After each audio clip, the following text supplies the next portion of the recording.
This car park in Banda Aceh is dark and dusty, but it provides at least some semblance of a home for this group of 137 Rohingya refugees.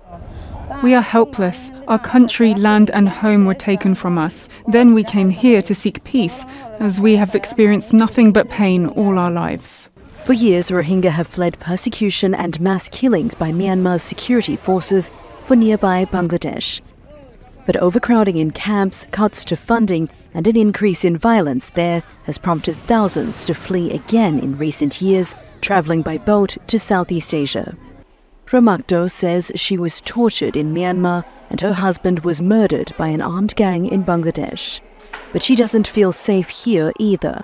In December, university students stormed the car park, demanding the deportation of the refugees and forcing the group made up mostly of women and children out of their shelter and onto trucks.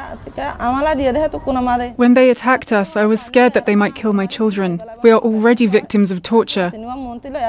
Rohingya have travelled by boat to Aceh for years and had long been tolerated and often even welcomed by the local community.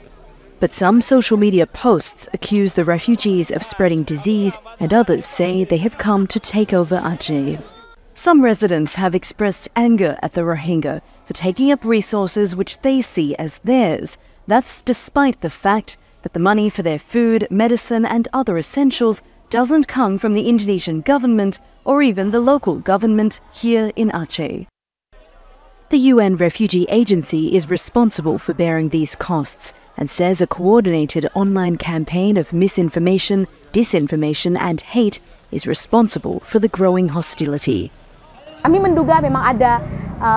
course, this hatred doesn't just happen. We suspect there are people framing the misinformation that abounds on social media. It doesn't happen by itself.